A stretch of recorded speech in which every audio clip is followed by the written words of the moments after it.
Hi everyone. So my name is Thomas. As you said, I'm from WALKTHECHAT. I come from France, so I speak with a very strong French accent and I speak very fast. So if you don't get what I'm saying, wave your hands or scream so I can try to slow down. So we're gonna talk about WeChat, mostly about how to build on WeChat, how to generate traffic on WeChat, return on investment, example of campaigns. It's not a very introductory class, so I'm going to talk about the basics, but I'm going to gloss over the basics. So I'm not going to spend a lot of time explaining what WeChat is, very briefly, but we'll talk mostly about campaigns. If there are stuff that you don't understand because I don't give enough context about the app, feel free to stop me. It's a 2 hours masterclass, so you're going to feel free to stop me in the middle if you have a question. I will break in between the parts for questions, so feel free to ask then, or leave me in awkward silence, whatever you feel more comfortable for you, or interrupt me with questions if you feel like it. So I go right into it.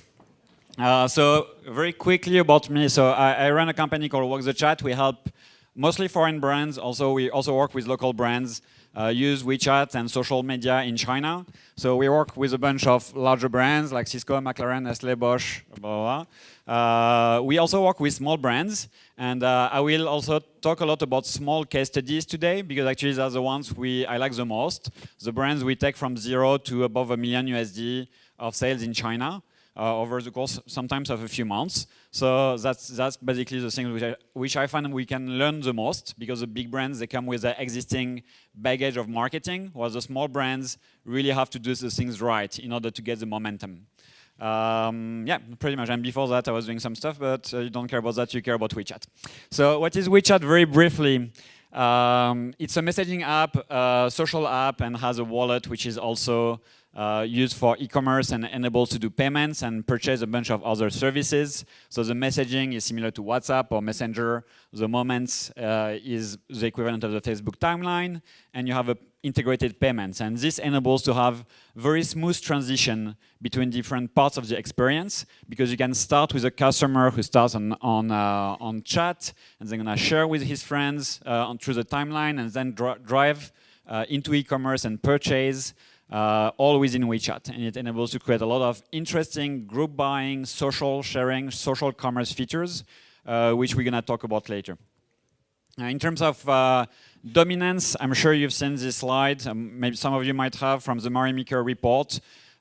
People spend 35% of their time on WeChat in terms of the apps they spent with, and they spend more than 50% on apps which are owned by Tencent, which is the group which owns WeChat and which also owns QQ, which is the other predecessor to WeChat. So what are we going to talk about? We'll start with more general stuff. We'll start with the main trends in terms of content and payments. So I'm just going to share a bit of data about how content is going today on WeChat, what you should do in terms of content, and a bit about payment, especially the competition between WeChat payment and Alipay and how it is going. Then we'll get more into the weeds, the actual promotion part. We'll talk about advertising on WeChat, mostly why it sucks today, but it might stop sucking at some point later, we're not sure. We've been waiting for that for a while. We'll talk about key opinion leaders and the kind of ROI you can expect from that. We talk about WeChat CRM and what kind of data you can use and how you can use data to increase your sales. We'll talk about mini programs because it's a very fashionable topic. You might not know what are WeChat mini programs. They have some good sides, some bad sides. We'll talk about that. WeChat mini games, which is something else. We'll talk about strategies to increase conversion rate, how to measure your success, and then I will tell some concluding remarks, but you might have gone already to take your plane or something by then, so hopefully you get to hear them. So content trends. So very, very briefly, once again, I don't want to spend too much time on the basics, but WeChat has what you call WeChat official accounts, which are basically the equivalent of Facebook pages. So there are 4 kind of somehow official accounts. The main ones for marketing are called subscription accounts and service accounts. They all have quotas in terms of messages they can send. A subscription account is less visible and can send 1 message per day. A service account is more visible. I'll explain later what it means. but can send only 4 messages per month, so once per week. It's not a lot of messages. If you're used to Western channels like Twitter or Facebook, it might be a bit of a shock. You have enterprise accounts. These ones are mostly used for internal communication within companies because you have to have two-way approval in order to have communication being exchanged. So we won't talk about that. It's a very specific use case. Doesn't really apply to marketing. And then you have WeChat mini programs, which we'll talk about extensively, which are kind of mini apps which are embedded within WeChat. So, yeah, these two types of accounts, very, very briefly, once again, to put everyone up to speed, they appear very weirdly in the chat section of WeChat. So if you're used to Facebook, you might think of Facebook pages as appearing on the timeline.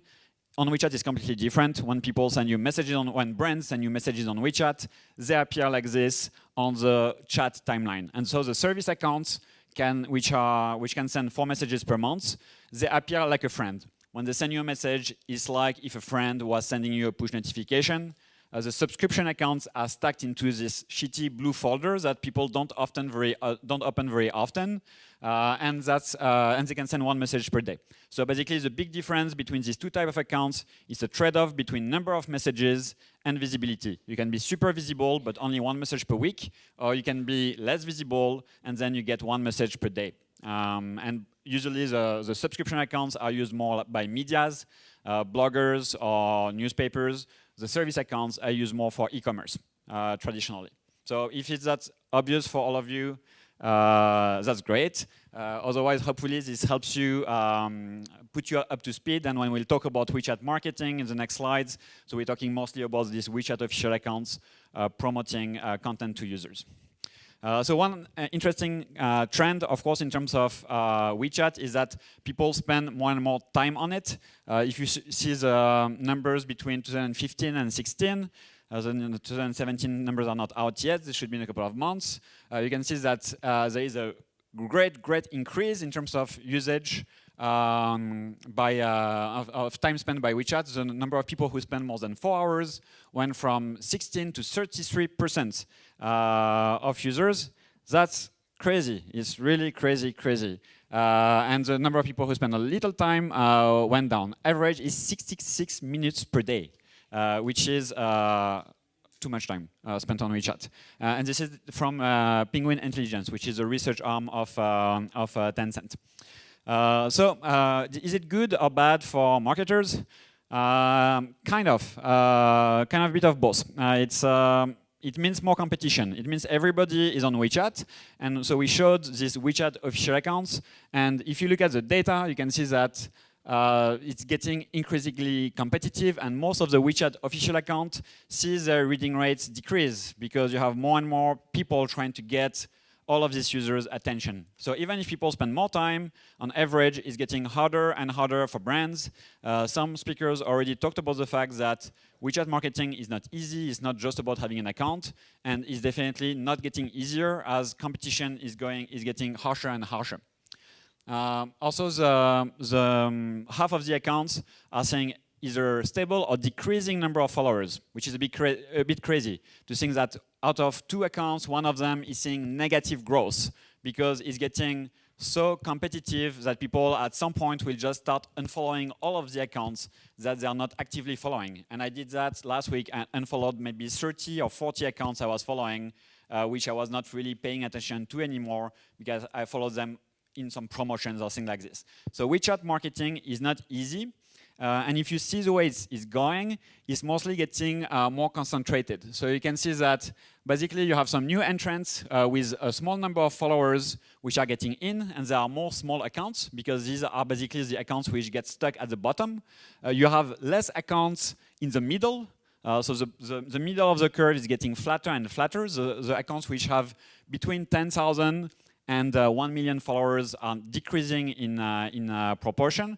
And you see more and more people having more than 1 million followers because basically the early movers are seeing an increase of their momentum because they're already there, basically. So you're saying basically increasing competitivity and increase of concentration of followers among the bigger accounts. So not exactly a simple market to get in, and that's something I want to stress. Also, I make a living out of helping brands get on WeChat. We are usually not selling it by saying it's going to be a walk in the park. It's definitely not. And maybe a word about search. So a lot of people have been asking about WeChat search. So WeChat last year basically reorganized the search team in order to make it more competitive. Basically they also invested in a search engine called Sogo.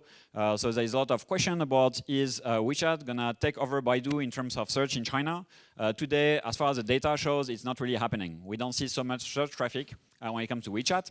And I will come back to that, but it's quite important that you're clear about the fact that WeChat is not a search ecosystem. And you can't see WeChat the way you see, ooh, weird, okay? You can't see WeChat the way you see Tmall or JD, which are basically search-based ecosystem. Okay, I fixed it. Great. So how do you stand out in this very competitive environment? This is a bit of a statement of the obvious, but Tencent doesn't make money from advertising. They usually make flatly like 90% of their revenue from ads, and it has been this number forever, while Facebook makes 95 to 98% of their money from advertising. Which means when you're thinking about marketing on WeChat, you should go to it with a service mindset. You're not going to it through advertising mindset. The business model around WeChat is not an advertising business model. And I got to speak with a lot of high-level people on WeChat, and they are very bullish about the fact that basically they're playing a long-term game, which is a game about payments, getting payments from users, selling some financial services, which means that advertising is not the main thing for them. Which means that as a brand, you should think in terms of how do I provide service to users and how do I basically play in this game in a way which makes sense. So if you look at very successful brands which have grown very early their WeChat accounts, you can see brands like China Merchants Bank, which enabled to withdraw money directly from the WeChat official account. So you could actually go to the ATM and you would get a code which would enable you to withdraw money with that card. Shunfeng Express, which is DHL of China, enables you to track your packages on WeChat. So I've been following the Shunfeng public account on WeChat for years, and I will never unfollow it, because when I want to send a parcel, I can do it through WeChat by asking someone to come over to my place and get the parcel. When I want to track it, it will also happen from within WeChat. We'll explain a bit more how when we'll talk about mini programs. And some other services like Idiadie or Idaisi for dry cleaning, or booking some cleaning ladies to come clean our place or our office. We do all of that through WeChat. So if you manage to embed this kind of service within your WeChat official account, this is a huge driver of retention. Another way, of course, to provide service is to make your content useful. So basically, to not make your content very promotional, you should see content as an extension of your service. And usually, we do not advise brands to send more than 10% of very branded promotional content. Except if you're already very famous and people are glad to hear about you. Most of the time, what they want to hear about is something which is useful. And if you look at the data in terms of what people want to hear on WeChat, useful comes first with 49%. And useful is different from interesting. Interesting is something which is weaker than useful, and people are more prone to like, to keep following, and to share accounts from brands which post useful content. And if you look at the type of content, you can see that pictures, text, short videos are leading, and articles actually are the less popular type of content to be posted. It's not very easy to reshare pictures or text on WeChat. So actually, the type of content which might be the hotter one in the years to come is actually videos, and that's what we really advise brands to invest into. And you can see in the consumption patterns, more and more brands are investing in video, and you can see the video content which is growing at a much faster rate than any kind of other content. In terms of length of the articles, also it's shorter articles. This actually is not from WeChat, it's from Toutiao, but most of the Toutiao article, a lot of them are being consumed on WeChat, Toutiao being a content app. You can see that most of the articles, of the popular articles, are below 1,000 words. So if you look at the top articles, below 1,000 words, 1,000 characters is a must. And the last point I want to make on content is design. So it's quite important to localize the design for in WeChat articles.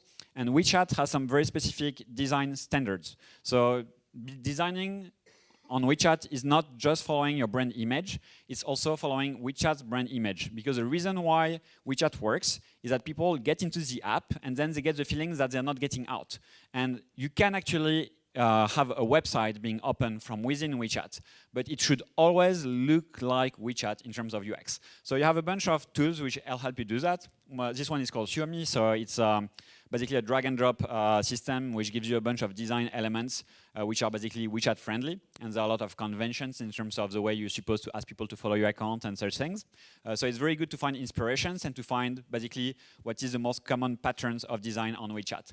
You have another website which is the official WeChat website, which is called WeUI, weui.io, where you have basically a bunch of code in order to build WeChat-friendly experiences. You have CSS, which is a scripting language which enables to design web pages, and you have a bunch of elements on this website provided by WeChat, provided by Tencent, which enables you to design according to the expectations of users on WeChat.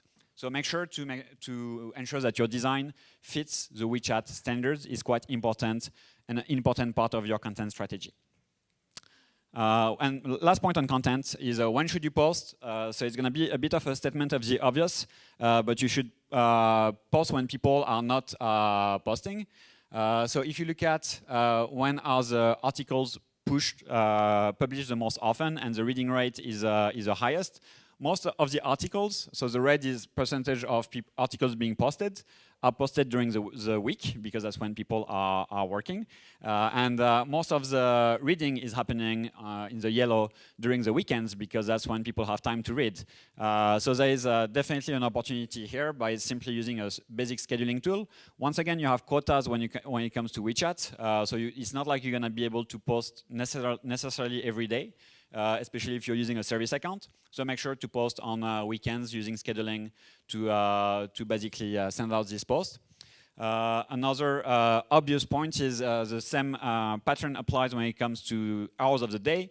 If you look at when people read, a lot of the articles are being pushed around 5 to 6 p.m.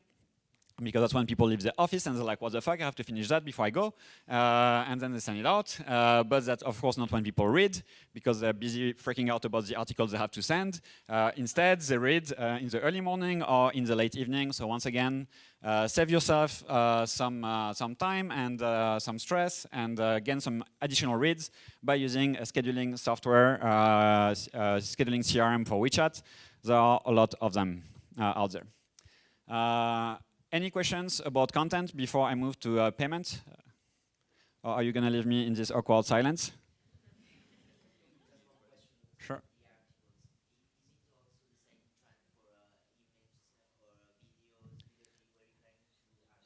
Yeah.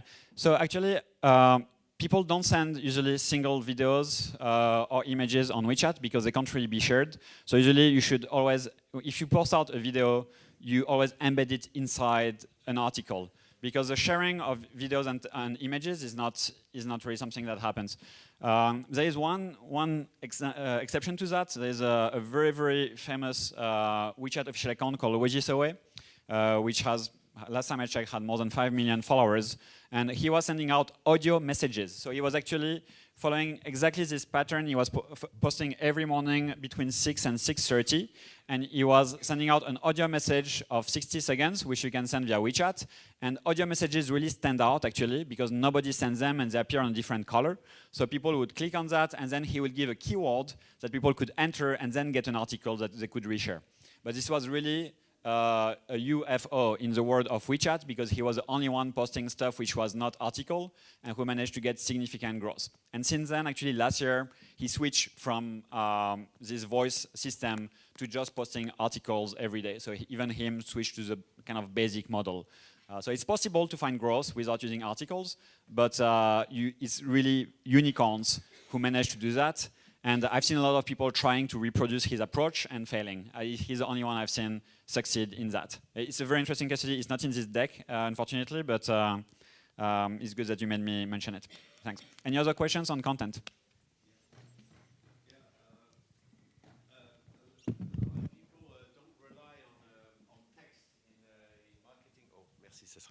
A lot of people, I think, don't rely so much on text and tags for marketing because it's not always right. They look at images. So, for example, a lot of guys are crawling Instagram and trying to see from the images through AI what you can do with this. Is it also true in WeChat that the tags are really junk data and not really useful? I would say not necessarily, because the consumption behavior on WeChat is quite different. Because basically you have to click on these accounts, right, to open them. Right? If I go back here, you actually have to actually click. It's because it comes from the chat, right? It doesn't come from the timeline. So it's quite different when it comes to consuming brand content. It's not like this kind of timeline approach. And once, as I said, you can't really share easily the images from the brands. So all the brand content basically is articles, and all the article is stuff you have to click through, and you don't consume it like you would on Facebook, on Instagram, just by scrolling, and seeing stuff appear. So I feel that actually a lot of the articles on WeChat are actually very well edited. It's not, once again, as I said about the length of the articles, doesn't mean they're super long. So very often they are crispy and on point, but still they do contain text, because images usually are not enough to keep people attention. If they're actually clicking into an article and there is no content, there is no insight, they would get bored. And the point is, once again, is as you have to click all the time, you can't afford to make a mistake. Because if you have a subscription account, then if you have one article which is boring, people will stop clicking into it because they have to actively open it each time. It's not appearing on a timeline. And if it's a service account, as we said, it appears like a friend sending out a message, and that's why the unfollow rates are very high, because if you have a service account which sends you a message, your phone buzzes, you're excited, you think that maybe, I don't know, your new boyfriend or girlfriend sending you a message, and then you realize that actually it's just this brand sending me a message, a promotional message, and out of spite you will unfollow it. So there is really no compromise, no space on WeChat for average content, and that's why you can see, as we could see, the trend of small accounts getting stuck and the big accounts growing, and this is really the ones who made it managed to be more and more successful because they got this recipe, but it's very hard actually to get this formula right. Great. Thanks for the questions. Please keep them coming. I'll jump into WeChat payment trends very quickly. So basically, the main insight I want to make is that WeChat payment is slowly catching up with Alipay. If you look at the most used payment methods as of 2017, WeChat Pay is definitely catching up and getting closer to Alipay. And I think I don't have data about this. Oh, okay. But if you look at offline, I think WeChat payment is definitely seriously catching up. The reason why Alipay stays on top is because they have Taobao and Tmall, where most of the e-commerce still happens. And there is a good reason for why WeChat is catching up offline, is that people spend a lot more time on WeChat than they do on Alipay. So only 12% of Alipay users open the app more than 5 times per day. The number is 83% for WeChat. So we're not even close here in terms of usage rate. The engagement on WeChat is exceptional, and when people get to basically the queue as they have to pay for something, or when they're waiting in line to pay for something, they are on WeChat, so they get to the cashier, and except if they have a strong incentive to do otherwise, they will stay in WeChat and pay with WeChat. So you can see more and more of this catching up happening, especially from the offline world. Another interesting trend with WeChat payment is that historically people were using WeChat payment for very small transactions. So once again, this is old data, because this data usually is published by Tencent every year around April, so I don't have the latest. But you can see that there was a doubling of transaction over 500 renminbi, and I expect that as we get the 2017 data, this number is going to explode. So this is definitely the trend. Smaller transactions are smaller and smaller share. Bigger transactions are going up definitely. So as you can see, WeChat being used on JD, and some more and more influencers being successful at promoting through WeChat. So very interesting pattern of of WeChat moving into Alipay's territory. In terms of volume, it still lags behind Alipay, mostly because of, once again, Taobao and Tmall, which represent such a big share of the Chinese e-commerce, but you can see it slowly getting some market share and completely getting share from all of the other payment players. So definitely going up. It will be a bit of time until it catches up on volume, but it's happening. Another point is I don't think this is a very heavily represented industry here, but when it comes to financial services, Alipay is still on top because of their investment product Yuebao. So you can see much more people still using Alipay for purchases of investment services and financial products. I'd like to talk a bit about WeChat shops, which connect heavily with payment. So once again, this is a little reminder for people who are not familiar with WeChat, but this is what a WeChat official account looks like when you open it. And then at the bottom of it, a bit like on Messenger, you have some menus. You can click on these menus and you can access WeChat stores, which are basically stores embedded within WeChat. I'll talk more about the way they are built when I will be talking about mini programs. So a bit more about these stores, and people can buy these products inside WeChat and pay with WeChat payment, so on and so forth. So these stores actually, around 20% of the WeChat official account have linked their account with some of the stores, especially in the baby and beauty sectors. Because baby and beauty sectors are heavily led by influencers. So in these sectors, you have about 1/3 of the WeChat official account, which are linking directly to stores and selling directly from the WeChat official account, which is a very interesting trend, and once again, is only going up as we speak. Most of these vendors use third-party WeChat stores. So you have a bunch of a very, very, very big ecosystem of providers of WeChat stores, which are a bit like Shopify, if you're familiar with that. There are software companies, software as a service companies, which are providing WeChat stores out of the box for all of these WeChat official accounts. In terms of sales volumes, you can see that once again, baby and mom and books are doing particularly well. Books actually is a sector which has been super performant on WeChat stores. I'm not sure why exactly, but the recommendation actually system works great, and they make up for a very, very large amount of the sales. And so does actually beauty and clothing. Actually, but it's just small in comparison for baby and moms and books, which make up for such a large volume. But if you look at, and this is ranked based on the total number of shops, but you can see that beauty actually, if you look at the sales volume, which is the dark blue, is actually performing quite okay comparatively. The book thing is really crazy.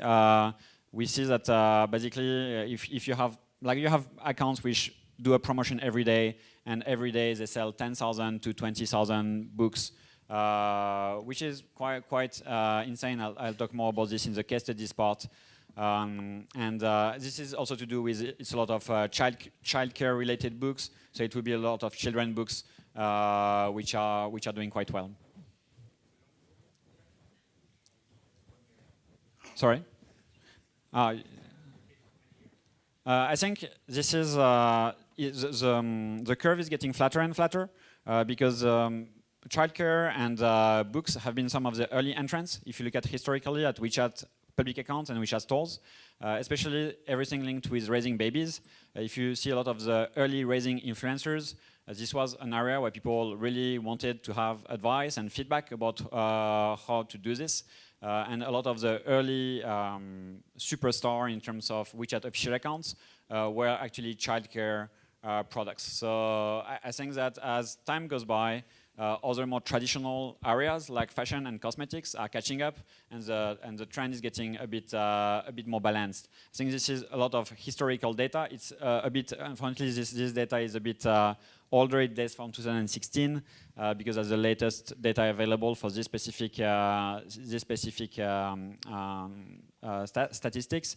And I would assume that as time goes by, you would see more beauty, more cosmetics, and a bit less of the childcare KOL dominating at least. That's it. So this was for payments. Any question on payments before we move into advertising? I have a quick question. Yeah. I'm here. Hey. Yes, I want to know your opinion on the cooperation between WeChat and Adyen, which is the platform that accepts every payment from all over the world from every single platform. Okay. Do you think it might pose some potential challenges to WeChat since people pay with WeChat because of the convenience, but now with Adyen they can access eBay, like PayPal, it goes straight? Or Yeah, would it okay. help WeChat scale? Anybody from Adyen here? Okay, great. So Adyen has been surprisingly slow at supporting WeChat payment. Actually, because we're doing cross-border payments, and there is a. I don't think it's game-changing for WeChat at all. There are a lot of cross-border payment providers today which enable to support WeChat payment. I think it's more game-changing for Adyen to basically add WeChat payment to the portfolio. They've been very bad at that, and to be honest, I don't know why. Like for instance, kind of very high-profile company. They're called Happy Socks. They're a very big company from I think Sweden doing socks, and they're using Adyen. And they had for a very, very long time, I don't know if it's still the case, the WeChat payment broken on their WeChat stores because basically Adyen had a WeChat payment, but it didn't work inside WeChat, which is kind of a drawback. If you want to have WeChat shop, WeChat payment, and it doesn't work inside WeChat, it's kind of weird. And so you had like error message at each order you try to do on the Happy Socks website, and I'm sure on other clients, this is just the one I saw. Adyen definitely, I think, is not game-changing for WeChat. I think it would be good for Adyen if they manage to work this out and find engineers who manage to integrate this. But so far, I've been waiting for this for now a couple of years, and it has not happened. Yeah. Thank you. I hope you don't have friends at Adyen. Any other questions on payments? Yeah. Thank you. If you know what is if there is any cap on the payment you can make when you buy something on WeChat? Yeah, usually, so the payment is not linked with WeChat, it's linked with the banks. So all the banks have limitations in terms of how you can purchase, how much you can withdraw. So that's the biggest limitation. So if WeChat would enable you to do any kind of payment, but basically you can't withdraw. You can have online commerce payments above 50 or 100,000 RMB per day, depending on the bank. Sometimes lower than that. Depends on your rules with your bank. And same happens with people to people. People to people, I'm not sure, to be honest, because I don't really. Okay. It's not really. I don't think. I think there are daily limitations. But I'm not 100% sure because it's not something we really look into as we focus on e-commerce, and people to people is kind of like a more like daily life challenge, which we don't really struggle with too much. Thank you. Any other questions on payments? No, we good? Okay, let's go for advertising. I'm just gonna check the time quickly. Oh, okay, this is how it works. I've been talking for 30 minutes, more or less. Okay, great. So, advertising. So, WeChat ads are similar to like Facebook ads for the most part, at least for the Moments ads. There are two types. So the ones which is most interesting is called Moments ads. So Moments, as we said, is equivalent to the Facebook timeline, and the WeChat ads are very similar to the Facebook ads. They started like this with kind of pictures. Now they have cards which are much more similar to the traditional Facebook timeline advertising. They have targeting. Targeting on WeChat ads is kind of shit. It is very basic. So you have location, gender and age, mobile phone, marital status, education level, interest, which is only 18 categories and 122 subcategories, which is not a lot. If you're used to get behavioral data from Facebook, you know that there are so many little very, very niche targeting you can do. And 122 subcategories sounds a bit laughable, and it is. And you can target based on WeChat behavior, so whether people are following your account, which you could count as some kind of retargeting, I guess, but if they're already following your account, what's the point of paying WeChat for ads, and whether or not they've been buying on WeChat or collected some coupon. And there are some things missing here, which are being developed by WeChat on a close beta with some brands, which you might be familiar with if you're using Facebook, or you might even expect as something completely normal if you're using Facebook, which is retargeting and lookalike audiences, right? The ability to retarget people if they go to your website. That's why ads are following you through the internet. I'm sure everybody in the room is somehow familiar with that. And lookalikes, which are basically feeding Facebook with a list of emails of your customers and then being able to look for people who are similar to this. And so there is, Tencent is developing this, is testing it out, but it's not broadly open. And that's where you can see once again that Tencent is really not about advertising because they've been very, very slow at releasing these features, which are kind of stuff which is considered business as usual outside China in terms of targeting. And actually Weibo is doing a better job at this than WeChat today. So things get worse because these ads are not only not very targeted, they are also quite expensive. So in the core cities, actually, you're going to have to deal with CPM, which is usually it's somewhat dynamic, but usually it ranges around these numbers, which are 150 RMB to 180 RMB. So we're talking about 22 USD, 22, 25 USD CPM. As a frame of reference, the average CPM in the US is around $10. So basically twice cheaper for something which is you would assume that most of the customers in the US have higher purchasing power than average Chinese customer. So very, very pricey. So you end up when you run campaigns to have basically costs of acquisition per follower, which are around 80 renminbi or above. So we're talking about $12 USD to acquire one WeChat follower, which is expensive. We had a campaign recently with McLaren. I can't really get into the details of the campaign, but cost per follower was above 100 RMB. So it was not the main target of the campaign. The campaign was about test drives, but still, we're talking about numbers which are quite expensive, even with some targeting and so on and so forth. You have another type of ads I'm going to talk about briefly, which is called WeChat banner ads. So these are the earlier version of ads that WeChat has been experimenting with. They appear at the bottom of subscription accounts. The problem with them is that people basically don't really click on them. Like if you ask Chinese people if they ever seen, sometimes they don't know they've seen it, and most of the time never have clicked on any of these, so click-through rate is very low. They have some fancy features, so you can basically have direct following of the account, useful for downloading apps, claim coupon, go directly to e-commerce. But essentially, the main problem is the click-through rate. And they're a bit cheaper. So the CPM is around 25 RMB for core cities. And you can actually have a CPC. So CPM, I don't know if everybody's clear, is cost for 1,000 impressions, right? And CPC is cost per click. So you also have a CPC model, which is more affordable. So with this, you can get followers for around 10 RMB, 8 to 12, I would say, depending on the targeting, which is a bit more affordable. So we're talking about getting new followers for about $1, which is okay. But once again, the quality of these followers is quite questionable. Yeah.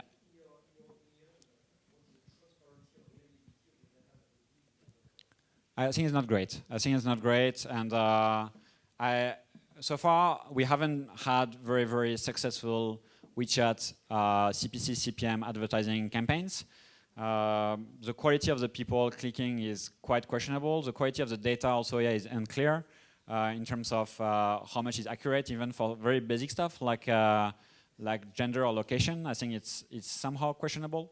So I think it's low quality data with low quality targeting and very high price point. I think we all hope that it's going to get better. I think that's something that Pete mentioned yesterday in his talk, that definitely because of this, a lot of the ad revenue on WeChat is not actually going through WeChat, right? It's going through influencers. And Weibo has been very, very intentional in improving the advertising and also trying through algorithms to make it harder for influencers to reach out to their audience without first paying Weibo. So there's going to be some of this happening on WeChat, but once again, for WeChat, it's not a priority. They have other ways to make money, and they're playing a much longer-term game, which is basically financial services and payments. So they're not in a rush. Although you see these evolutions, but I was saying similar things about the ads 2 or 3 years ago, and saying, okay, most likely this year is going to change because it has to. and it has not really changed. So it might happen this year, but given the discussions I'm having so far and my personal experience, I can't tell. I mean, you can't consider that as something you can count on. Yeah.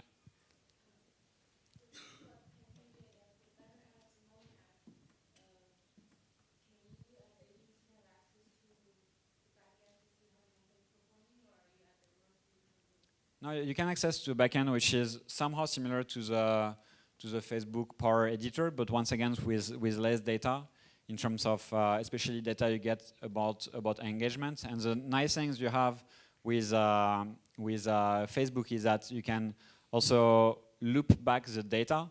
Basically, you can tell Facebook which of the customers are performing better, so that it keeps feeding back into an improved targeting, which you can't do on WeChat. So I talk more about this on mini programs, but usually when you have a campaign within WeChat, a WeChat website basically is a website which is augmented with a WeChat API. But at the end of the day, from a technical perspective, it's still a website. So you can have any kind of tracking you want about how people behave after they basically click on the campaign and start engaging. So WeChat gives you the basic engagement metrics like click-through rate and these kind of things. And then once people start clicking, you can see actually how they behave on your website from your kind of Google Analytics style data. The problem is that you can't feed this data back into WeChat to tell, okay, these people went all the way to purchase, give me more of these people, which is basically advanced retargeting on Facebook, and today is not available for most brands on WeChat. Yeah, sorry.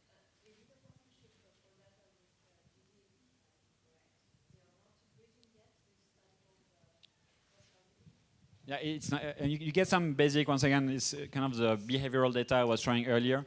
So you get some kind of idea about the purchasing behavior of WeChat on WeChat, but it's very, very.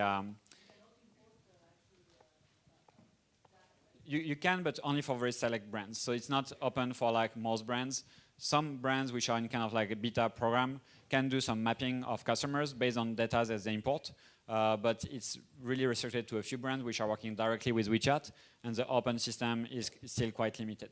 And this makes the quality questionable too, because when it comes to targeting, at the end of the day, it's a lot about numbers, right, and seeing what works, what does not. So Facebook, working with like I think 5 million advertisers today, gets a lot more insights about what is working and what's not working. And the approach of WeChat when it comes to this, by working with a few brands, seems a bit misguided in something which is basically machine learning and data-driven, right? Because the more you open that, if you really want to play this game of improving the targeting, then you want to open to as many people as possible so you get more data, so your targeting improves for everyone at the end of the day. And that's not the game that WeChat is playing. So you have these kind of small-scale experiments, but talking with brands who have been working with that, they were not blown away by the results, and it makes sense from a technical perspective. Yeah, sorry. So as far as I understood, actually we can track the website data, but we cannot retarget like we do on Facebook with the pixel and so on. Exactly, you don't have a pixel. Tracking models is not as advanced, like we don't have sort of data, the video ads and so on. And the organic part is big. So for me, my question is like as a brand, so how do we leverage the organic part then? Like can we, for me, if it's like articles, do we look at readership? Can we still track like video completion rates, or what do you recommend like in terms of KPI and what should be our main focus? Yeah, I talk more about this in the CRM part. So basically, it's a lot about, because once people get to your website from WeChat, you can actually log them in via WeChat and get some information about them and use that later for retargeting. So there is a significant amount of data you can still gather on your end and then use that as retargeting data. There's also one caveat I would like to mention in terms of ROI of these campaigns. I think there is good opportunity in terms of targeting by doing advertising for Chinese tourists.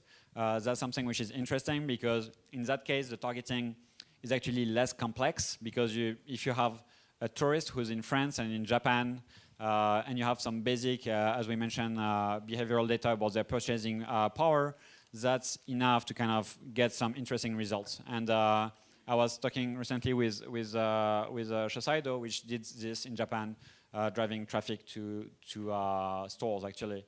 And they were not blown away, but somehow satisfied with the ROI they got from this kind of campaigns. And I think that's something, definitely a trend of basically a bit more focus on the international part of the advertising and the tourist, and maybe a bit less on the purely local part, which is still not worth a key opinion leader. That's what I'm going to talk about later. Yeah. Is it possible to identify and extract data from WeChat about the people who are planning to travel to Paris? Today, I don't think that's possible with WeChat. So you can have repeat travelers that you can target.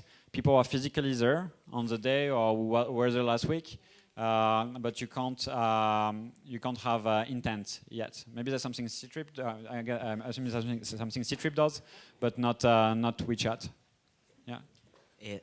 One other question here. Yeah. Sorry. Yeah, the main reason, I mean, why we have increased paid media investments on Facebook and Instagram, etc., is because of the organic reach. Today, what's the organic reach on WeChat? Can we consider, for example, a brand who has 1 million followers can reach 100% of these followers, or just 10%? I don't know. Just to have an idea, because on Facebook it's between 2 and 5. Yeah, that's actually very close to the WeChat numbers. So depending if it's service account or subscription accounts, but usually reading rates on subscription accounts, which are the classic media accounts, are somewhere around 2%.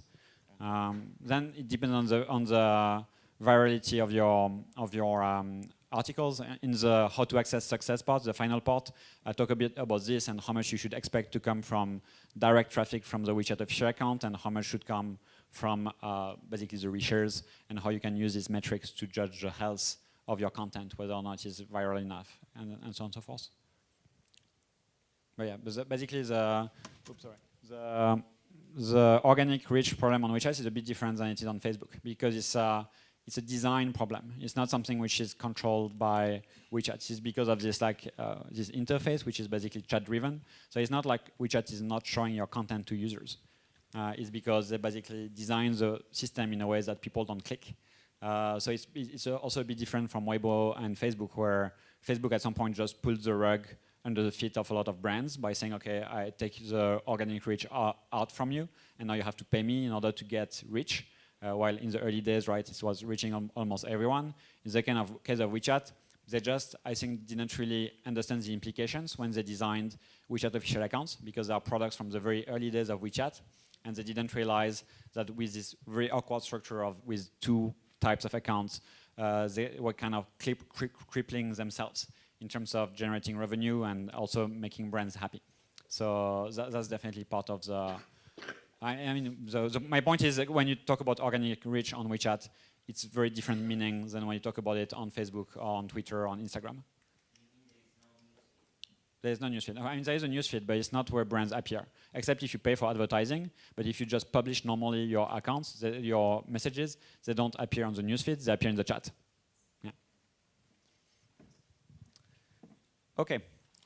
So any more questions maybe on any more questions on ads, because it's kind of a hot topic. So no, well, we had enough. So key opinion leaders. So I won't talk too much into key opinion leaders now, because I will talk much more about it when I talk about how to increase conversion rates in campaigns. Just a few thoughts I want to share.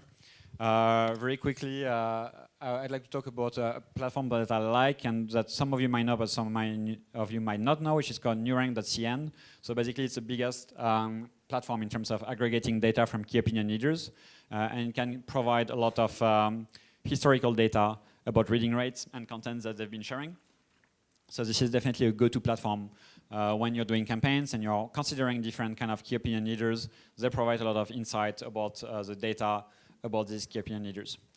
There are a lot of smaller platforms which are very, very questionable quality when it comes to key opinion leaders.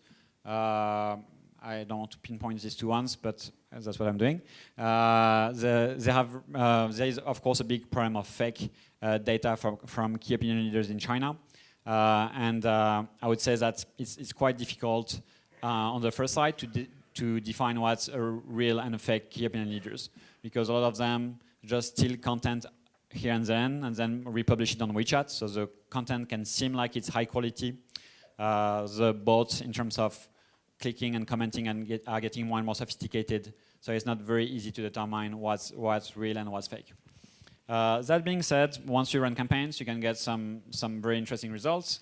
This is a case study from Ting Life, which is a female hygiene product. They've been running 112 key opinion leader campaigns for one of their product launch. Put in 1.2 million RMB, got out about a bit more than 6 million RMB of sales, with CPM, I guess, cost per read of 0.3 or 0.5 RMB and 80 RMB average order. Of course, this is aggregate numbers. Usually, there are some good and some bad when you do key opinion leaders. So the worst performing campaigns did about 10,000 views, 80 unique visitors, and only 8 purchases. And that's for KOLs, which cost around 3,000 to 5,000 US dollars.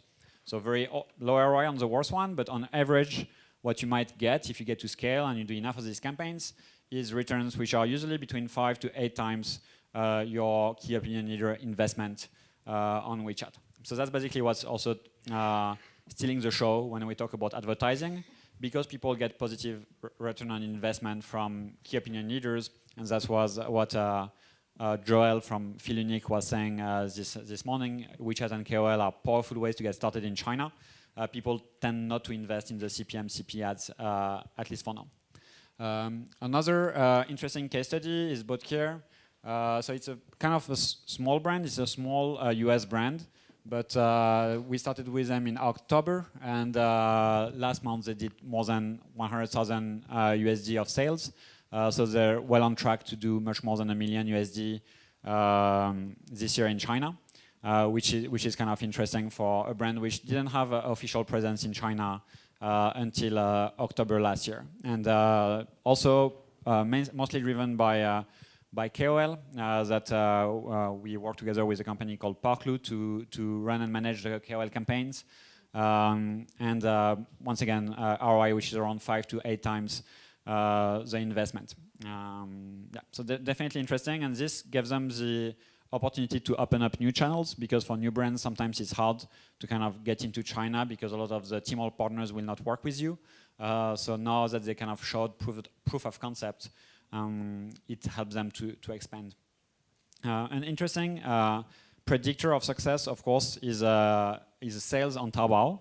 So if you're working with a brand new brand, so this brand, I actually didn't check the sales before we started working with them. So this might be much more than when we first started. This is rather new data, but they are being sold a lot via Daigo in China. So this is usually a very, very strong opportunity. If you have Daigo sales in China today, it's very easy to go a few multiples of these sales if you set up an offline presence. So if your Daigo sales today are, I don't know, 50,000 USD, then it's very easy by setting up a strong KOL strategy to make 2 or 3 times this amount every month from basically key opinion leaders. Sorry. Yeah, exactly. Sorry. Yeah. Daigo is people who resell the brand. Yeah.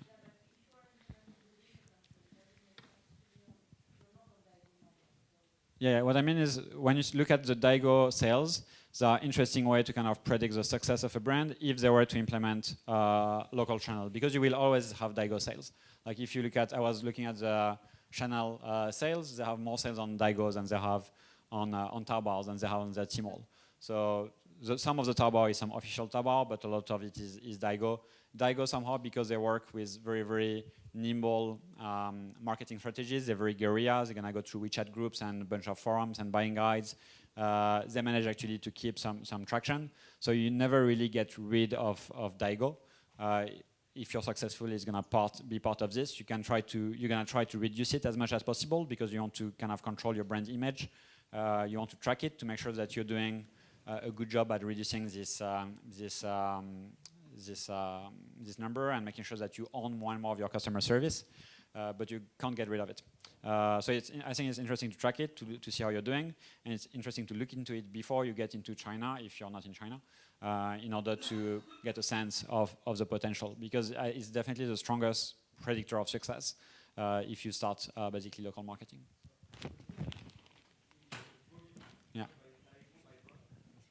Yeah. I mean, it's kind of hard, but we scrap Taobao, so you can look at basically the tags of the different stores and look at which ones are verified, which ones are not verified, which one pay for like golden listing and this kind of things. So it gives you a sense basically of what is Daigo, what is not. It's not a perfect science because sometimes you're always going to have some miss in terms of figuring out which one are actually working with the brand, which ones are not. For luxury brands, it's easy because most of them, they don't sell on Taobao. They might have some Tmall presence. Oh yeah. But just we scrap Taobao, yeah, which is very easy to do. I can show you after the talk if you're interested. So KOL definitely, to summarize, on key opinion leaders on WeChat are really powerful when it comes to basically driving sales, driving brand awareness, and they're particularly interesting for brands which are underdogs because they're unable to really catch up with more like dominating brands. So whether you're either new to China or whether you're in China but you have some brands which are above you and which get most of the market share, the KOLs are definitely going to be the way to go. And I'll talk a bit more later about how to optimize KOL campaigns. Yeah. Mm. Yeah. For the data, are those platforms free or should we pay for getting all the data? So Nurank actually is the main one you should use for data. Yeah. It's mostly free, but if you want to have some more advanced data, then you have to pay for some of the calls. So they have double model. They sell some of the data. They also enable you to run KOL campaigns directly from the platform, which enables them to monetize. But a lot of it is free actually. So you can learn a lot just by using the free version with the WeChat login and check at least the historical data of the KOL, which is readily available. How reliable are the Nurank data? It's pretty good. It's pretty good. And we tested it on some of our own accounts that we are managing because we know the real numbers. And it's not perfectly accurate, but they're doing a good job at figuring out basically even the number of followers, which is something they don't have readily access to, but they manage to kind of proxy it from the engagement metrics, and within like a 20% range, they get it right.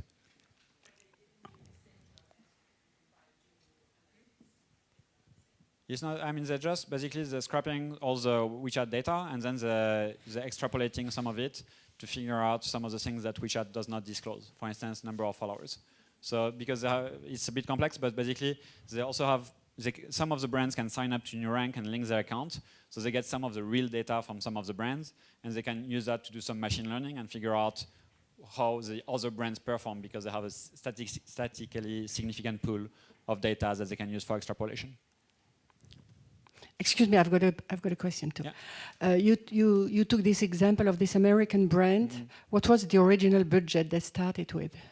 Very, very low. I know that the initial campaigns they did were around 8,000 USD, 10,000 USD, and they got at least 6 to 8 times the amount of sales right away.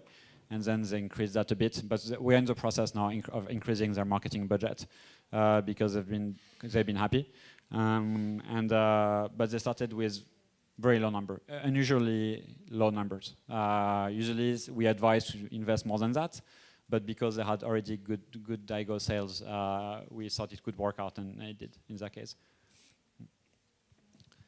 Okay, so CRM. Talking a bit about data. Some people in the room might like that. So there are 3 types of data on WeChat. This connects a bit to what I was saying about how to collect data and how to measure conversion rate. So when you send out a post on WeChat, it's kind of weird, but it's hosted on the WeChat servers. So when you send out a push notification to your followers, you can't actually see everything which happens there. You can only get some aggregate data from WeChat. So for instance, if you send me a push notification with a promotion and I click on it and I share it, you won't know that I clicked on it. You won't know that I shared it. You will just know that there was a view and there was a share, and you get the aggregate of all of this. So you get some aggregate data like views per article, who's been adding it to favorite, who shared it. But overall, it's good to figure out the health of your content, but it's not very useful for retargeting. Then when people follow the account or basically sign up through WeChat login, you get some additional information about them. It's not fascinating data. You get their nickname, their profile pictures that you can use to create a bit of a profile area on your website. The interesting data you get is gender and location, which once again is not 100% accurate by any means, but it gives you a sense, and it helps you to improve a bit your targeting. It's also useful to look at this data when you're working with KOLs. You can figure out where are their followers and what's the gender of their followers. And then when people click on your website, it's a different story. So if people click from WeChat official account to your own website, then you can see everything. You can see what they do, how much time they spend, how much money they spend, and you can connect that with their WeChat Open ID, which is kind of the ID you get for targeting, and you can use that to then retarget them with targeted messages. So to summarize, when people just receive a message, you can't do much when it comes to retargeting, because you can only see the aggregate, you cannot see the exact behavior. But when from this message or from the menu of your WeChat official account, they click on your website, then you should really gather this data, because that's when you actually start learning about the customers, about the behavior, and you can use it to retarget. Another very, very simple way to do retargeting is to have multiple QR codes. So this is an old trick, so it's nothing revolutionary, but basically WeChat enables you to generate unique QR codes for different marketing channels, or even dynamically generate them in order to figure out basically where customers are coming from. So you can, you have two types of QR codes. You have long-term QR codes, which stay alive forever. So you can have above 100K of them, 100,000, and you can use them to put on your website, to put on different marketing materials and see which one works, which one doesn't. And you have short-term QR codes, which can last up to 30 days, and which are also linking to your WeChat official account. And these official accounts can last up to 30 days, but you can create an infinity of them. So by using all of these features, you can basically identify where followers are coming from and get some analytics about how they behave depending on where they come from, and then retarget them depending on where they come from. It could be your website, a VIP event, or these kind of things. So once again, you can retarget based on gender, location, but most importantly, the behavior on your WeChat website or your WeChat store, which enables you to do some very interesting things which are not being done very often on WeChat today, which are very common if you're a Western marketer and you're doing abandoned cart remarketing by targeting people who are basically leaving products in their cart with special offers, and we can see revenue increase of about like 20% for brands which are actively doing abandoned cart retargeting. There is a caveat to this, so you can't exactly make an analogy with emails because you have limitations in terms of number of messages you can send on WeChat. So it gets a bit technical, but basically on WeChat you can send up to, so on a service account, each user can only receive 4 messages per month. So this is what we discussed. It's your trade-off between visibility and number of messages. So 4 messages per user. But you can send more than 4 messages in total. So for instance, if you have 2 genders, male, female, you can send 4 to females, 4 to males. You have sent 8 messages in total, but each user only received 4. So you're still good. But you cannot do that ad infinitum. At some point, you can send only 100 different templates every day. So which means you can't target messages for every single user.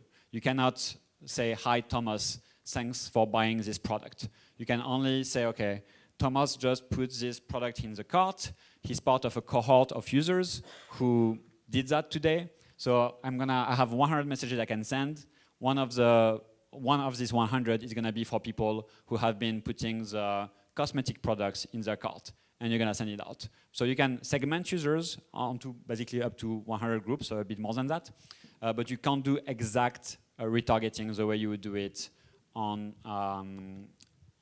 email, basically, by using MailChimp or using variables. I don't know if that makes sense. It's kind of important when it comes to retargeting. It's kind of complicated to explain, so maybe if you have questions on this or other data CRM-related topics? No? Okay. We're going to get into new rounds. Do you need a break right now, or do you need a break later? Yeah? Okay. Who needs a break right now, otherwise they're going to faint? No one? Okay. So let's do mini programs, and then we can maybe take a 5 minutes break, stretch our legs, and come back. So mini programs is a fun topic. I used to be very vocal about saying that mini programs were shit. I wrote a few articles called something like "Why Mini Programs Are Complete Crap." Now I'm kind of reconsidering these statements. Too late, they're on the internet now. Basically, mini programs are little apps that you can access within WeChat. You can access them from like a mini program panel on your WeChat interface, from the WeChat official account, or from some advertising or some functions which enables you to look at mini programs around you. And basically, there are quite like smooth little experiences within WeChat. They slide like a normal native app, and they have a bit more space. So this is the comparison of e-commerce mini program. This is the mini app version. This is a traditional web interface. And you can see it's not very much different, but basically they have a bit more control over the header at the top, and it's a bit faster, it's a bit smoother. So it's about basically providing slightly smoother experience for WeChat users. And when I first looked at it, this was not game-changing by any means. Here comes the most boring slides of my presentation. So to explain a bit more from a technical perspective, what is a mini program? If you look at a traditional website, basically it's just a database which contains all your data, and then you have a server which kind of cooks this data and makes it into something that your browser can understand, which there are only 3 languages, HTML, JavaScript, and CSS, and then sends it to you and you see it. And then, so this is kind of the past, the history of web development. Then came web apps. So web apps said, basically, you don't need to cook this data every time. I'm just going to load everything which I need on the browser, and then I'm just going to call to get the extra data I need. So for instance, if you're in an e-commerce product, you're just going to ask for data when you're loading a new product, which means that instead of having your screen blinking, you're going to be able to have some smoother transition and stuff which is a bit nicer. And basically what WeChat mini programs are, they work exactly the same, except that instead of working in a browser, they work inside WeChat. So you have your database, you have an API, which is the thing which gets the data, and then it sends it to the mini program. So why am I explaining this? Is to understand a bit the pros and the cons of the mini programs in terms of brands. So traditional website is like, the main advantage is like, it's very easy to do. Like it's very fast, it's very simple, you have a lot of very mature frameworks which enable you to build that. The problem is it doesn't feel very good on mobile. It can work okay, but because each time you click, you're re-asking the server to basically cook the HTML, the CSS, the JavaScript. You have this like bar on top and it's loading again, and it doesn't feel very smooth. So web apps, basically they have this more smooth navigation. They have a very solid ecosystem built on top of them. So it's not very easy to maintain large web apps, but a lot of companies actually do it, because you have a lot of frameworks built by Google, built by Facebook, which enable you to build this. And the WeChat mini apps, basically they are a bit faster on WeChat. They have a bit smoother navigation on WeChat, but they have a lot of drawbacks. So some of them is that they only work inside WeChat. So once you build your mini app, it's useless outside. While if you have a web app, well, you could still use it on any other browser or website. They require a proprietary language, which is forced by WeChat. Maintaining large web apps can be challenging because basically it's all within the WeChat poorly documented ecosystem. And the community is still small compared to basically the web apps, because web apps, you have millions and millions of developers who have been working and building tools for years, while mini programs are comparatively new, so things break faster, basically. Yeah. Yeah, so basically, any of these can be a WeChat web page. When you click on the WeChat official account bottom menu, you can open any kind of website within WeChat. So if you basically integrate these web pages with the WeChat API, you can integrate WeChat login, you can integrate WeChat payments, you can optimize WeChat sharing, and it will feel very WeChat friendly, even if it's not a WeChat mini program. And it will still be fast, it will still be smooth. The transitions are not going to be as nice as they look on mini programs, but this is going to be your main drawback. The mini app basically is just the same thing, but built in the WeChat language. So you get some additional superpowers, which are mostly slightly smoother navigation and some additional things I'm going to explain right now. I think it's my next slide. Oh, anyway, that's not very interesting. This is a joke. You don't need to know it. So yeah, so the interesting thing with mini programs is that they get some superpowers inside the Tencent ecosystem. So this is what really made me, I said before I was super critical about mini programs. I said it was shit. Now I think it's less shit.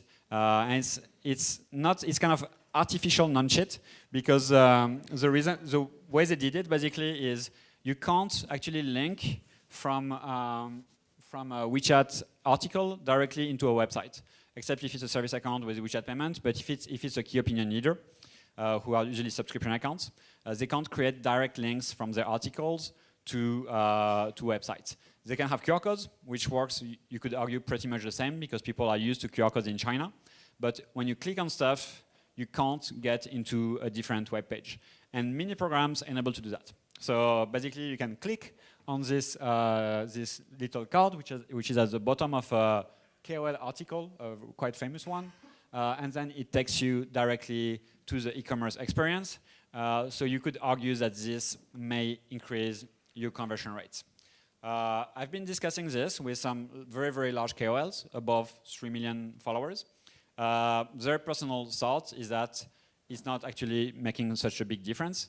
And you have some additional drawbacks from mini programs that you can't share them on the timeline. You cannot share them on moments. So people are still critical. I've seen some KOLs going back and forth, so going into mini programs and then going back into normal WeChat websites. So it's still kind of an open conversation which is going. Still, they've seen some significant growth in 2017. So this is early data from the WeChat conference in January 2018. And they mentioned that they have 580,000 mini programs, 1 million third-party developers, although I think this is a very, very broad definition of a third-party developers. There are more developers than mini programs. It's kind of suspicious. And 170 million daily active users.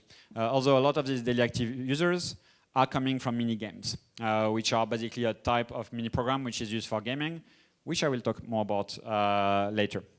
Mini programs are also performing well in lower tier cities. 31% of mini program users are coming from tier 4 cities. So in conclusion about mini programs, they are interesting, definitely. They have some features. They are smooth. They enable to link from articles, which is a nifty feature. But they are not a silver bullet. They have a lot of drawbacks in terms of maintaining them, in terms of sharing, because you cannot share on the timeline with them. They are interesting when the UX is more important than the social sharing.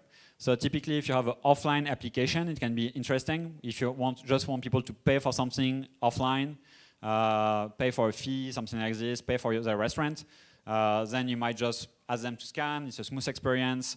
Does not require you to download anything. And it's a bit faster than following a WeChat official account. So you could argue that it's a good point in this case. It's useful for KOLs if they want to sell directly from their articles. Mini games present also good opportunities, but I will talk about that in the next section. So I'll talk about mini games, and then we'll get deeper into some more case studies. I think we can take 5 minutes to break for your sake and for mine, so we all get to rest a bit. And we can start again maybe in 8 minutes, 10 to 5, so we can wrap up before 5:30. And you have to submit your app to Tencent each time you want to update it, compared to H5. But they have quite powerful social features. So this is most likely the most famous mini game today on WeChat. It's called Tiao Yi Tiao. So you can basically jump from blocks to blocks. And as you finish, you can see how you rank compared with your peers. So people are just before you, just after you. So this is quite powerful. It's a very interesting combination of social features together with gaming, and it makes the games very addictive. These games has a lot of users, and right now WeChat started to sell advertising on this game with some branded blocks, which can have your name, and the price tag starts at 20 million renminbi, $3 million US, to start advertising. So they have Nike and a couple of the brands advertising right now. And they are perfect for games which have a strong competitive dimension. For multiplayer games, basically everything where you have links between games and social. So a few stats about this Ciao Ciao game. It has 100 million daily active users with pretty good retention. So on all the people who play, 65% come back after 1 day, 60% after 2 days, and 52% after 3 days, which is pretty good as far as retention. And among all the people playing, only about a third are active gamers, 41% are casual gamers, and 22% are non-gamers. So these WeChat games, basically mini games, enable to really open up gaming to people who would not play otherwise, especially as you don't need to install anything. It's very social, people share it with you, you start playing it, you start comparing yourself to your friends. It's quite addictive. I wrote an article on it. The article took me, I think, 1 or 2 more hours to write because I stayed stuck playing this game for a solid hour. So stay away from it if you can. This was how to increase conversion rates on WeChat, but the screen is not big enough for so many words.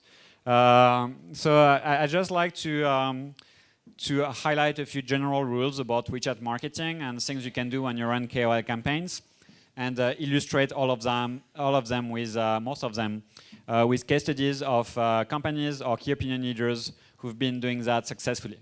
So the first point about WeChat is check for this is more an advice for new brands, but for brand new brands which are trying to decide between Tmall and WeChat, it's interesting to look at their existing presence in China. So basically, if your Daigou sales are low or lower than your competitors, if your social mentions are low or lower than your competitors, and if your Baidu index is low or lower than your competitors, then that's when WeChat can really help you.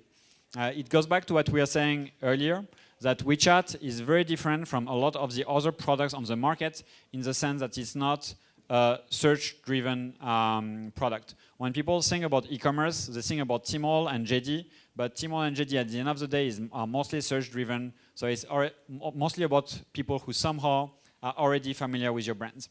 So if you find that all of your social mentions are lower than your alternatives of your competitors, then you should look into WeChat as a way to kind of break this and to start taking over your competitors, because WeChat is a perfect channel to get to new customers who are not or little familiar with you, basically for acquisition. While Tmall and JD are ideal when it comes to basically nurturing existing customers or existing followers. So a few rules for all of this. Use limited offers and group buys.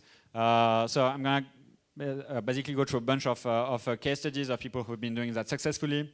This is Xiaoyu Private Kitchen. It's a rather small account with only 80,000 followers, but by having a lot of limited offers and group buying and a very, very heavy use of video, we mentioned earlier that video was definitely the trending type of media on WeChat. They managed to generate in only a few months about 8 million RMB pretty much from scratch. So this is about 1.5 million, a bit less than 1.5 million US dollars. So very interesting use case of basically using pre-orders, group buys in order to drive excitement. I think all this section will revolve around one principle, which is that WeChat is all about impulse. WeChat is all about short-term sales. Once again, it's different from Tmall and JD. It's not about having a lot of products. It's about people feeling that they only have a couple of hours or a couple of minutes to buy them. Another company which has been doing great, and I talk about it several times today, is called Pinduoduo. Pinduoduo, a lot of people might be familiar with it, is the fastest growing e-commerce app in China. It's ranking just behind Taobao on most Chinese app stores today. And they've been quite good at basically driving this kind of short-term impulse. So what they have on their platform is super short-term coupons. So you have a spinning wheel, you can spin it, you get a coupon, which usually is a very, very low-value coupon. But it's only valid for 2 hours. So you only have 2 hours to spend it. You have a countdown for that. and this creates urgency and excitement. The amount of the coupon of only 0.5 renminbi makes sense on Pinduoduo because most of the products on Pinduoduo are between 5 to 50 renminbi. So 0.5 or 2 renminbi on Pinduoduo is actually already a significant percentage of discount. Make regular promotions at set time. So this is something which has been done very successfully by an account called Xiao Mama, which has 2 million followers, 90% female, monthly revenue which is around 5 million USD. And what they do is every morning at the same time they have special deals that are posted and which are all limited edition group buys. So they don't last for a long time. They're gonna be different on the next day, and it's all group buying, and it's all at the same time, so people expect it. So every morning, at I think it's 7:13 at the morning, a lot of the followers of the account will be expecting the group deals. They will wait for them. As it arrives, they will buy. In order to buy, they need to share with friends. So it's leveraging the social features of WeChat, and then they give a preview of the deals of the next day. So it creates expectations. So once again, it's combining all of the elements of WeChat, which are about sharing with the group buys, which are about short-term excitement with daily limited edition deals, and creating expectation by basically giving some preview of what's going to happen on the next day. Co-brand product with influencers. This I won't spend too much time on because I think it's familiar for most of the people who are already in the room. This is a famous campaign where 1.2 million RMB of bags were sold in 12 minutes by Givenchy and Mr. Bag. It was a special edition created for Valentine's Day in collaboration between the brand and the KOL. And this is a classic we've been reusing many times for our own clients, basically selling special editions with KOLs, and that always works out quite well. And it goes back to what I think Pete was saying yesterday about the fact that you need to kind of co-develop products with key opinion leaders, and sometimes just a different shade of products might work out. Leverage video. So this is a very tiny case study, but I like to show it because it's a good example on how even SMEs can get started with WeChat marketing with very low level investment. So this is a brand of Manuka Honey, which developed a special video to market in China, and then launched it with a New Zealand specialized key opinion leader, and sold $10,000 of honey within a week, which for the size of the brand was significant and with very, very positive ROI. So that's a beautiful example of how even brands which have don't have a leading edge, are either underdogs or in this case completely unknown, can get the first foot in China through this kind of key opinion leaders. And in this case, the video was quite helpful. Leverage groups. So this is a more controversial piece of advice, but a lot of brands have been doing quite well by using groups in order to drive traffic on WeChat. So on WeChat, you can have these groups where people discuss. And for the people who are here in China, you are mostly in many groups, most likely way more groups than you would like to be in. But you still follow them and read them on a regular basis. And very often, brands have seen good success by using groups. So this is a very simple example of an ice cream brand startup in Beijing, which created a bunch of groups in order to drive excitement around the brand, have people basically participate into games inside the groups to win some free tasting of the ice cream, then took these people offline, had them taste the ice cream, share the pictures in the group, and got these people to a very high level of engagement. And then they used these groups as a way to kickstart some bigger campaigns. Then they had some viral campaigns that they launched, which required resharing in exchange for incentives. And they used these groups in order to create high momentum, because they had this very engaged, a few hundred or thousands people. Each group is up to 500 people. So if you manage 4 to 5 groups, you might have 2,000–3,000 people in these groups. It takes a lot of time, but you get very, very high level of engagement, and you can do that in order to get some high level followers. Some other brands I've seen use a group with some VIP clients, which are then included into special groups in order to participate into discussions, and which increases brand engagement. It's kind of it can be considered a risky strategy. It takes a lot of manpower. It also exposes you a lot, but it's definitely interesting in terms of engagement and standing out in, as we said, a marketplace which is rather crowded. Use multiple marketing channels. As we said, WeChat is super competitive. So you don't necessarily want to do everything on WeChat. We talked about acquisition on WeChat and the fact that you can do it with key opinion leaders. But very often, your acquisition will not come directly from WeChat. You will go for less competitive marketing channels and then take this following to WeChat. WeChat is always where you want to be at the end of the day. You want the followers to be there because, as we said, people spend 35% of their time on WeChat. So you want people who follow you to end up being on WeChat. But you don't necessarily want to do the acquisition on WeChat. You have some much cheaper ways to do this, and then take this following there. So this is one of our clients who did quite well by using live streaming on various live streaming apps, and having influencers. They sell dairy products from Ireland, and they had some people living in Ireland basically live streaming into to the Chinese audience, and did quite well through that. Another interesting case study is Jiutian from Hi Better Me. She's a key opinion leader. She's one I told you about who doesn't like mini programs so much. She has over 3 million followers today, but she started not on WeChat. She started on Zhuhu. Zhuhu is equivalent of Quora in China. It's a Q&A platform where people answer questions. So she started answering questions about cosmetics on Zhuhu, grew a following of about 100,000 people, and then through that transferred this following to WeChat, and this gave her an initial following of 50,000 followers, which now grew to more than 3 million. So once again, don't start with necessarily WeChat when it comes to acquisition. You can do so, but consider other channels, because WeChat is most likely going to be your most expensive channel in terms of cost per follower, in terms of how much you pay for eyeballs. So don't necessarily restrict yourself to WeChat. Yeah.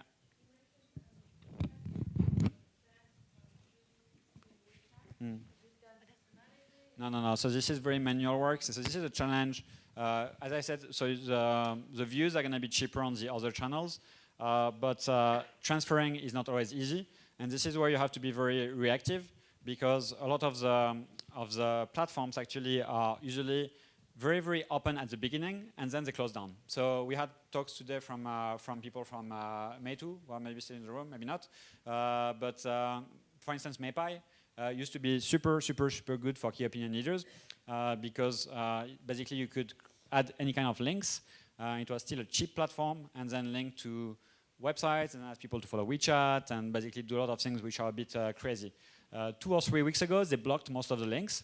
So a lot of the KOLs which could drive traffic from Meipai to like third-party channels, like WeChat or others, now are being completely blocked. So usually when you look at the life cycle of products, early in the life cycle, they grow super fast. Sometimes they kind of surprised by this.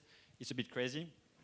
And that's where you can get basically the easiest conversion from these new channels, because they're cheaper and they don't have the control over all these marketing connections, basically. And then after a while, as they get more mainstream, then it becomes harder, because they start to refuse all of this. In the case of Meipai, so they're basically heavily driving traffic to Taobao, Tmall, but don't really enable you to go out of this ecosystem. So it's not always easy, and it's always easier early stage in the life cycle of these products. And it's basically all these new products, you should see them as feeding your WeChat. So you have, because they have fast cycle, and a lot of the apps which were hot maybe even a few years ago, like maybe last year Yinke was super hot on live streaming.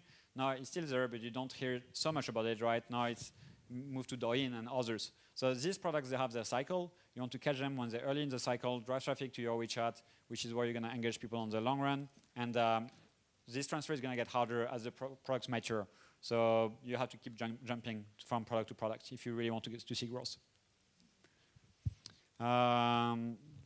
Leverage user-generated content. So this is something that few key opinion leaders do.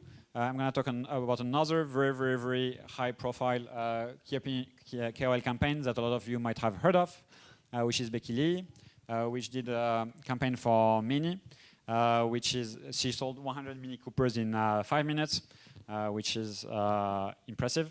But what's interesting to see is looking how she did it. So there was a lot of build-up before the campaign. So once again, there was some pre-campaigns messages. People had to sign up first in order to know that they could actually attend the campaign. So they had to sign up to have the right to try to buy the Mini Cooper.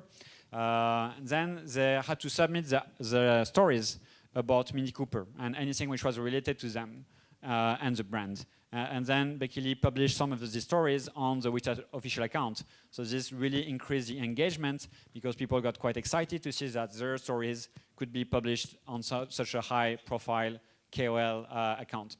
And of course, she also used some other techniques we've been using about.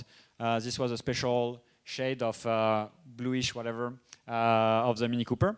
So it was a special edition for this campaign, and this was part of the success and the excitement. So basically, this case study, I think, is a good summary of all the things you can do when you combine all of this and the kind of success you can do when you really manage to build up the expectation before the campaign by combining a lot of these tricks.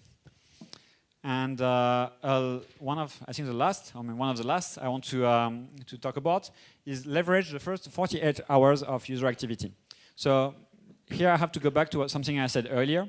I mentioned that you have quotas when it comes to messages you can send on WeChat. I mentioned that you can only send 4 messages per month, for instance, with a service account. It's not completely true, because when people first follow you, or when people interact with your account by writing to it or clicking a menu, then you get basically unlimited messages for 48 hours, which means that during the first 48 hours, of your people following you, you have a great opportunity to really engage with them, and these messages have complete targeting possibility. We talked about these limitations of 100 messages per day, all of this. None of this applies to this. It's considered customer services messages, so for 48 hours you can go completely crazy. And there is one company which goes completely crazy, which is a good example of that, which is, once again, Pinduoduo, this fastest growing e-commerce company we talked about earlier. And during the first 48 hours, they sent about 5 different messages, plus some other notifications for shipping. In total, I think I got somewhere between 15 and 18 notifications in total after I joined the app, 5 of which were promotional. And these customer service messages you send, they can adjust to each user. So you can look at what people have been buying when they just join or what they've been looking at, and you can engage them with relevant content right away.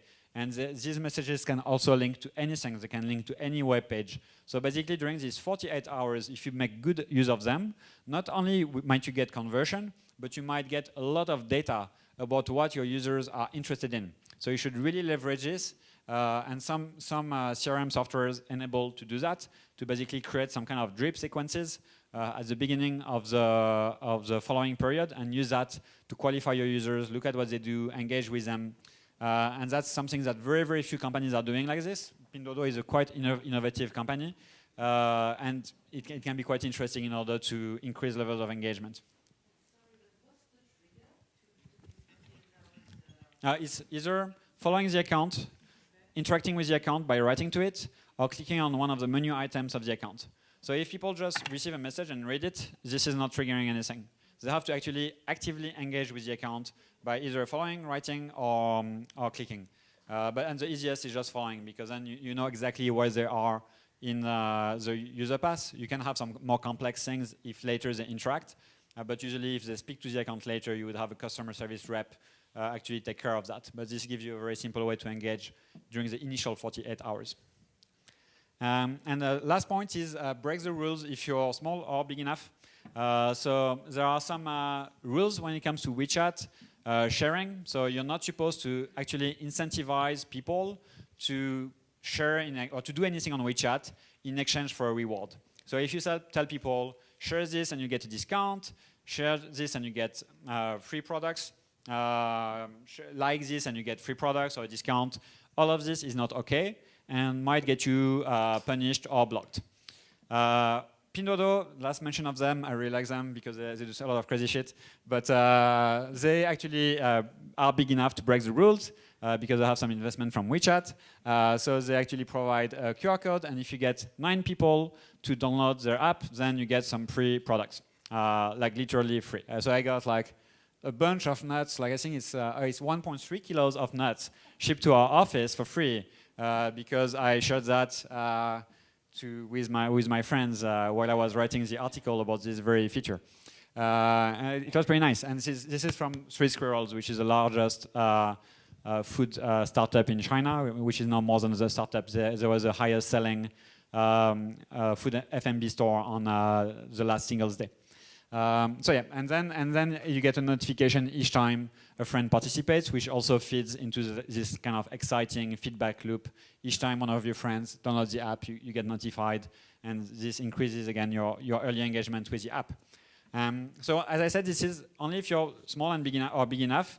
If you're big enough, you might be able to work the rules with WeChat. If you're small enough, you might fly under the radar. And as we started WalkTheChat a long time ago, like 2 or 3 years ago, we were running some of these campaigns with some very small clients, and we could grow like 2,000–3,000 followers in like a few hours with no investment, just by just running these kind of campaigns, and it could kickstart some new accounts which has almost 0 followers, and we'd go from like 200 to 3,000 or 4,000 by using these kind of tricks, and then we would delete the campaign before it gets a chance to be noticed by WeChat. So yeah, so keep that in mind. There are rules, but it's like in metrics, some rules can be bent, others can be broken, and keep that in mind when you market. Okay, I still have time, great.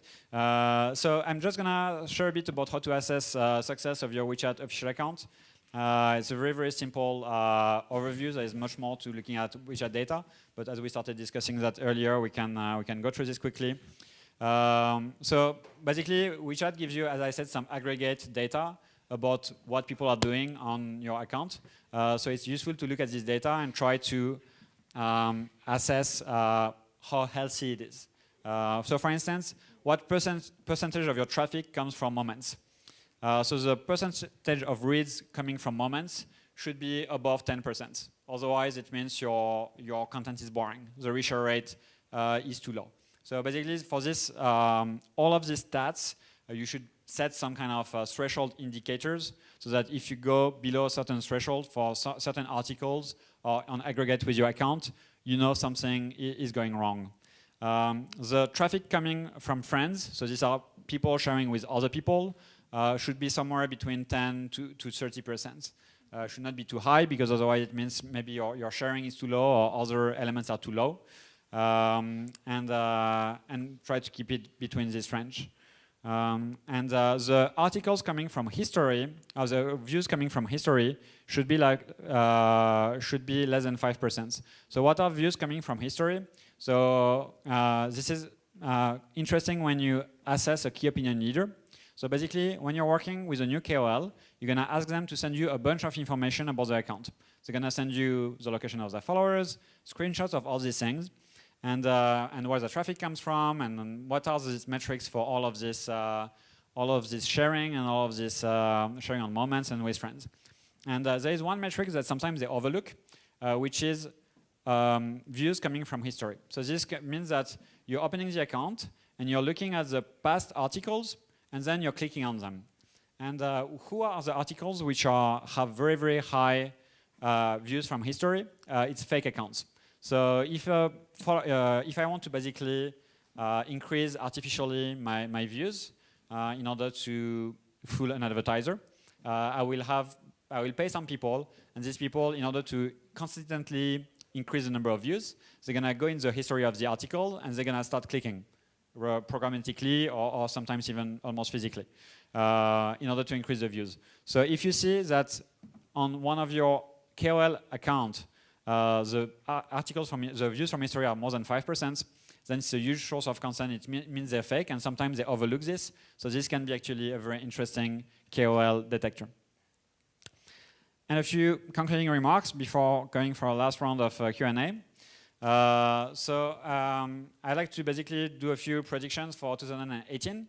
I think one of the big things for 2018 is that WeChat is going to become a much, much stronger tool for B2B marketing. Because what's happening today is that there is an app called WeChat for Work. So it's kind of Slack. People can use it to talk with their colleagues. And what's going to happen this year, which was announced at the conference, is that WeChat for Work is going to open to also interact with normal WeChat. Why is that great? Because a lot of people speaking with doing sales are using WeChat to stay in touch with their customers. But today, this is completely escaping the CRM systems of companies, so companies don't like that. But as WeChat, normal WeChat goes into WeChat for Work, this is going to open up a lot of new possibilities in terms of having your salespeople speak with a customer, and you're still able to track all this data and own all of this data without having to rely on this data being only present on your salesperson phone. So that's pretty awesome, and B2B marketing will definitely be able to take off through this in 2018. WeChat will also reorganize the content in order to display it in different ways. So basically, they're going to have a special platform which is going to be only for content from WeChat official accounts. So you will be able to basically read all of your subscriptions, more in like a Facebook style. So this might change quite a bit the way people consume content on WeChat. And this is basically a way for WeChat to fix the problem we've been talking about, that they built this awkward system of WeChat official accounts, and now they're trying to make it a bit more Facebooky, basically. And the way they decided to do it is by spinning a new app, which will be only used to consume this content from WeChat official accounts. So quite an interesting trend. They will also focus more on authors. So you will be able to see who are the authors of different pieces, and you will be able to reward the authors, and these authors will be able to write for different accounts, and you will be able to see basically their profile. So it will not be only about the WeChat official account. You will be also be able to see data about authors across accounts. So it's once again a push to increase the quality of the content on WeChat and to make it higher and higher quality by making sure people are rewarded if they keep writing consistent, good content on a regular basis. And most likely, these trends mean that all of the data on WeChat is going to get a bit more algorithmic and less chronological, like it is today. Today, you get data basically in the order it's being published, and these trends about content and content quality means that the best content is going to be pushed further instead of just showing stuff in the order in which it is published. So this definitely are the big trends for 2018. Another one is increase in search. Search definitely, as we said, is not something which is big today in WeChat, but they are consistently investing into. Baidu is kind of in a not very strong position when it comes to search. It's not a very beloved product, and the results are sometimes inconsistent. So WeChat is making a big push in order to change that. And that's it. We still have a few minutes if you have questions. But actually, it's almost 5:30, so we're almost on time. Yeah.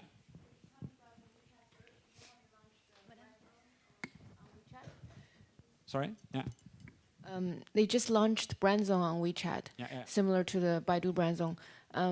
Is it expensive, or why? Because I see that luxury brands are all kind of rushed to invest in it. Yeah, I think people always get excited as when new features get launched, right? It's a bit like when WeChat Moments ads launched, right? There was a big buzz around it. So I think it is expensive, and but there is a big premium in being the first to adopt a new WeChat feature. So even if WeChat Moments is not something I really like and has very, very high ROI, I think it had very, very high ROI for BMW, Coca-Cola, and Vivo, which were the first ones to advertise there. And a lot of us still remember them, right? Because there was so much excitement around it, and people started arguing because they got the Coca-Cola ad, so they believe they were like targeted as being less wealthy than the people who get the BMW ad.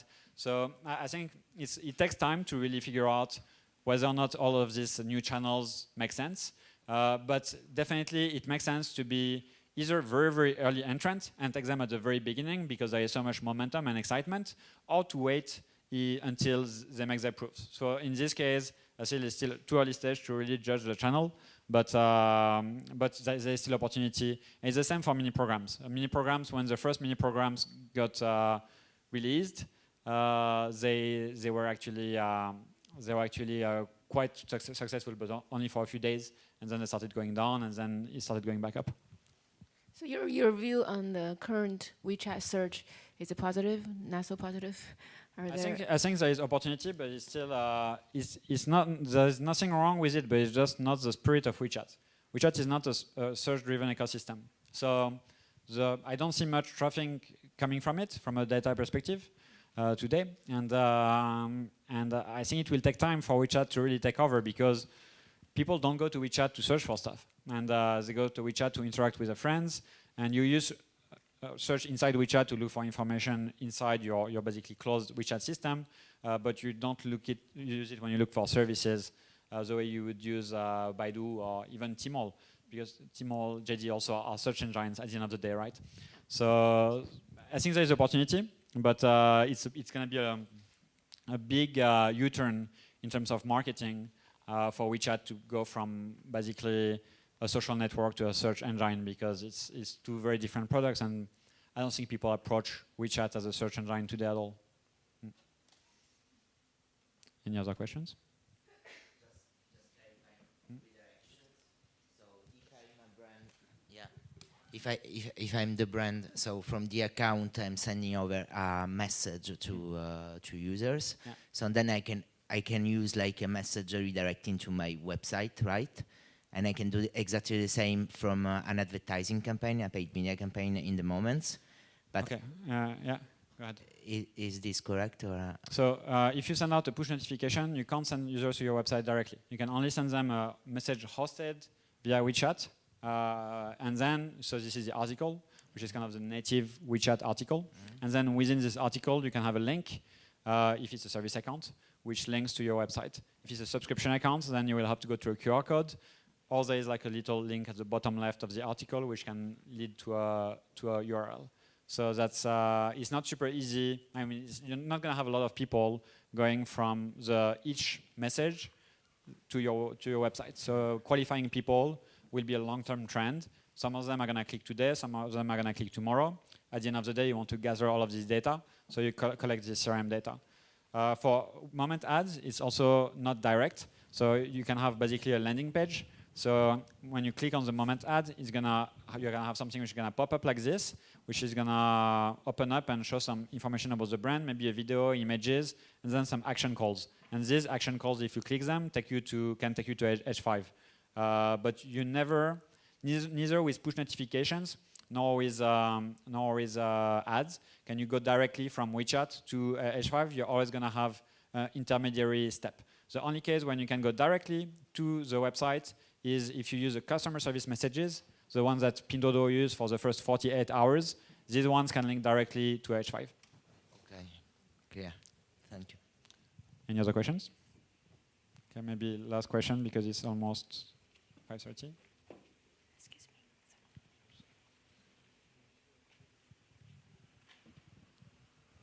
me. Do you think that WeChat will try and succeed in going international? And if not, do you think that Facebook Messenger is a good challenger to build a WeChat-like platform? Okay, yeah, interesting question. So definitely not going to be successful internationally as far as I can tell. So we've been actually publishing a few articles and crunching some data about this. So the trend we see is that basically 3 or 4 years ago, there was like a big marketing push from WeChat internationally. They worked with Messi, the footballer, to promote the app outside China. They struck a lot of partnerships with a lot of other apps in Southeast Asia and in South Africa, food delivery apps, ride-sharing apps, all this stuff. didn't work out at all. If you look at the data of like search volume for WeChat, you can see a big spike around this time, which is I think 2013 or 14, and then it drops like crazy.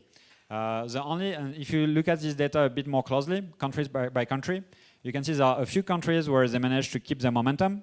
These are countries which have a lot of Chinese speakers: Malaysia, Singapore, and regions like Hong Kong, where they can do well outside mainland China. But otherwise, they're not succeeding in going out. When it comes to Messenger, Messenger definitely is the closest equivalent to WeChat today. It's definitely still quite different. First, I think people in the West are not used to using Messenger for marketing. So we are, to give you a little example, personal example, we have a very WeChat official account which is doing quite well. People have very high engagement with it. They love to receive the messages. When we send the same messages on Facebook Messenger, we get people answering stuff like, "Fuck you, stop sending me messages," because people don't like to receive messages on Facebook at all. Like they find it an intrusion to get messages from brands through this kind of personal channel. So first, in terms of user perception, it's quite different. In terms of strategy, it's also different. Facebook has been very intentional about spreading the experiences across different apps to the point of splitting timeline and Messenger, right? They created two different apps, then they have Instagram and WhatsApp, and all of that is different ecosystems. They even tried to create another app which failed called Paper, which was another newsfeed app. So they really have this idea that for each use case, there is a different app because you have this screen and you have all this space, and why are you gonna do this in just one app if you can actually spread that out for different use cases, and then you can do what you call deep linking, which is linking from one app to the other, without having to get too much friction, basically. So I think it's a different strategy. Facebook definitely is the closest. Messenger is a product which is most like WeChat, but it's still quite different. And I don't think it will go all the way to WeChat at any point.